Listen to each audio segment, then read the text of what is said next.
Hello everyone. Have you ever heard the sounds of a lost place, even once in your life? Think about it. You arrive at a campsite where everything seems perfect, but something feels off. Even the sound of nature is disturbed by whispers from the depths of the forest. On the first night, unexpectedly, you hear the voice of a missing friend. But there's another voice, more terrifying, coming from even deeper. With each passing moment, it feels more real, yet just as distant. In this story, the sounds will follow you, and you won't be able to distinguish reality from illusion. Behind the peace of the campsite, a secret awaits you. So, do you think this is just a dream, or is it a curse that has come to find you?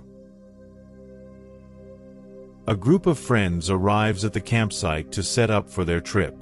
The nature is beautiful, the sky is clear, and the forest is filled with deep silence. They climb a bit and set up their camp. A campfire is lit, and the first evening is spent with conversations and reminiscing about old memories. But there's something strange. Everyone notices it. Everyone is hearing the same sounds.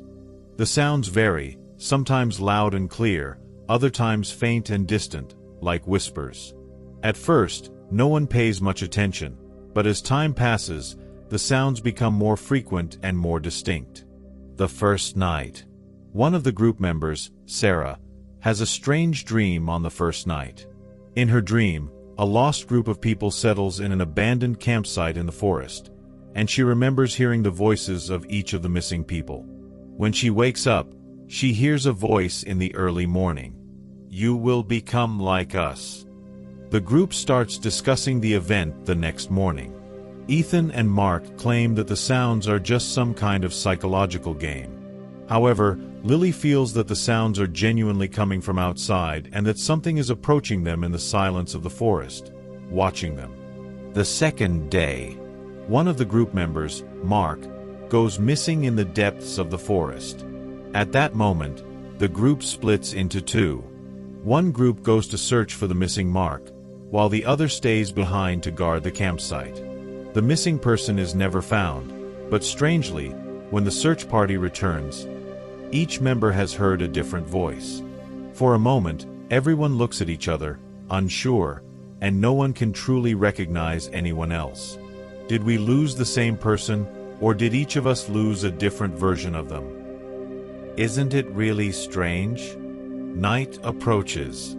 As the sky begins to darken, Lily and Ethan head to the edge of the forest to listen to the sounds coming from the campsite. However, no matter how far they walk, the sounds never stop. They begin to feel like something is truly out there in the forest. The sounds continue relentlessly, almost as if coming from within the group members themselves. Suddenly, Sarah's voice disappears. Her voice is heard faintly from a distance, like a ghost. Ethan and Lily shout, "Sarah, is that you?" But only hear echoes in response.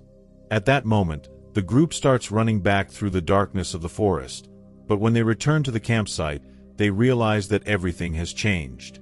What do you think could have happened? I'm waiting for your comments. Everything at the campsite has changed. Everything. The tents are turned upside down, the food is gone, and the campfire has completely burned out. Sarah has transformed into a figure, wandering inside the tents like a shadow. Mark and the others. They, too, appear as silhouettes emerging from the depths of the forest. But there is one thing. No one knows whether it's a mental escape or a true curse. When the group begins to see each other once again, they hear the voice of another missing friend. The sounds have now turned into screams. The boundary between reality and illusion disappears. The voices make them believe that nothing else is real but the sounds. The group returns to the town, but they can't decide whether it was real or just a dream. It feels like a mental experience, but there's something else. When they turn back to look at the campsite, the forest is always one step ahead. The echoes of their own voices will follow them for a lifetime. The sounds from the campsite will one day be with us. A group of young friends decided to go camping in a vast forested area in America for their summer vacation. This place was once inhabited by native tribes and was known for its mysterious occurrences. The idea to camp there came from Alex, the most adventurous member of the group. "This will be the ultimate survival experience," he said excitedly. The group consisted of Alex, his close friend Mark, Mark's girlfriend Emily, and their two other friends, Jake and Lisa. As they arrived at the campsite nestled among towering pine trees, the sun was beginning to set. They set up their tents, lit a fire, and started sharing stories through the night. Just then, Lisa spoke in a trembling voice. "Do you guys know? I've heard a legend about this forest." Everyone turned to her with curiosity, and she continued. "Years ago, the natives believed that a curse resided in this forest. A group of hunters came here to hunt but never returned. When the villagers set out to find them, all they discovered was an abandoned campsite, and in the middle of it stood a massive totem. It is said that something, or someone, took them away." Jake laughed. "Sounds like a horror movie story," he said. But at that very moment, a faint whisper coming from between the trees silenced everyone. Emily looked around nervously. "It's just the wind," she said, though her voice lacked confidence. As the night went on, everyone retreated to their tents. However, Mark woke up to a strange noise. There was rustling outside. At first, he thought it was just an animal, but soon it felt as if someone was moving through the bushes. Then the whispers started. It was as if distant voices were murmuring unintelligible words. Mark slowly unzipped his tent and peeked outside. The fire was nearly out, but when he looked into the shadows, his blood ran cold. Between the trees, a tall, thin figure stood. It was staring directly at him, yet it had no face, only a hollow, dark void where its features should have been. Just as Mark was about to scream, the figure vanished in an instant. No one slept for the rest of the night. Everyone was tense and silent. When morning arrived, Alex insisted they pack up and leave immediately. But before they could go, they noticed something disturbing in the middle of their campsite. A large totem had appeared, as if it had grown straight out of the earth overnight. Strange, unrecognizable symbols covered its surface. But the most terrifying detail was what sat atop the totem, a torn, old piece of fabric, one that looked exactly like Alex's hat. And even years later, none of them could forget the whispers of that night.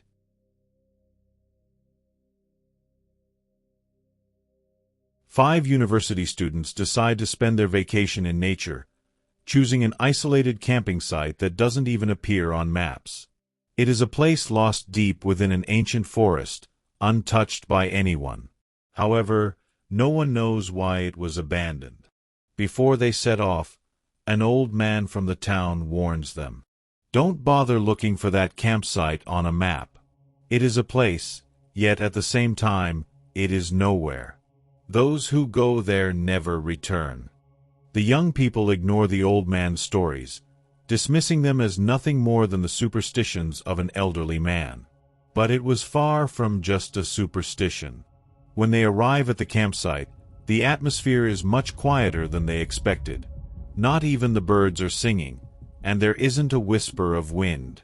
However, the view by the river is mesmerizing, so they begin setting up camp. The young people ignore the old man's stories, dismissing them as nothing more than the superstitions of an elderly man. But it was far from just a superstition. When they arrive at the campsite, the atmosphere is much quieter than they expected.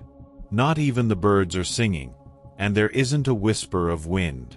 However, the view by the river is mesmerizing, so they begin setting up camp. First night. The campfire is burning, and the conversation has grown lively. The bravest of the group, Michael, decides to make things more exciting with a challenge. All right, let's see who dares to enter that old mine. A few hundred meters from the campsite, there is a mine entrance that doesn't even appear on maps. Abandoned and desolate, It seems to be waiting for anyone bold enough to enter. Kylie volunteers and, with a flashlight in hand, steps inside. As her friends wait outside, a metallic ringing sound echoes from within. Then, Kylie's voice comes through. "Someone is here. There are people here." Then, a sudden silence falls. Panicked, the group rushes into the mine, but there is no trace of Kylie. The only thing they find is an old camping supply on the ground, with a single word carved into it. Awakening. What do you think this means? Kylie has disappeared, and no one can find her. Their phones have no signal, and a faint whisper drifting through the forest begins to unsettle everyone. That night, Jake has a strange dream. In his dream, a tall, pitch-black figure stands motionless in the middle of the campsite. It has no eyes, yet Jake can feel it watching him. When he opens his eyes, he sees that the shadows are still moving. But this time, it's not a dream. A silhouette is really there. The shadows of the trees around the campsite begin shifting at odd angles, yet there is no wind. A muffled voice comes from inside the tent. "I never left." Jake unzips the tent and sees Kylie sitting inside. But something is wrong. Her eyes are empty, and her body seems taller and thinner than before. Then, suddenly, her face vanishes. Jake screams and stumbles backward, but his friends silence him.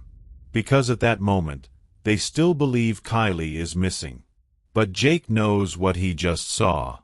The remaining members of the group decide to escape. However, when they try to leave the campsite, they realize they can't move forward on the path they came from. The forest has turned into a labyrinth. Their GPS devices spin wildly, and they lose their sense of direction. No matter which way they walk, they always end up back at the campsite. And the most terrifying part? Each time they return, something has changed. The first time, their tents appear old and torn. The second time, their bags are filled with mud. The third time, one of them is missing. But none of them can remember who is gone. Unbelievable, isn't it? The last three remaining around the campfire are Michael, Jake, and Emily. They try to act as if nothing has happened, but one of them notices something unsettling. Michael has no shadow. Jake and Emily freeze in place as they realize it. Michael is confused at first, but then he looks down and sees that his shadow is gone. At that moment, Michael lets out a frantic scream, but no sound comes out. Jake and Emily desperately try to run, but the forest itself begins to shift. The trees twist and bend, closing in like a living barrier, blocking every escape route. Emily clutches Jake's hand tightly and shuts her eyes. She whispers a prayer under her breath. And then, everything goes dark. The next day, a group of forest rangers arrives at the campsite, only to find no one there. However, the ashes of the campfire are still warm. The tents, belongings, and shoes. Everything is still there. And on one of the tents, a sentence is carved into the fabric with charcoal. "Welcome to the world of shadows."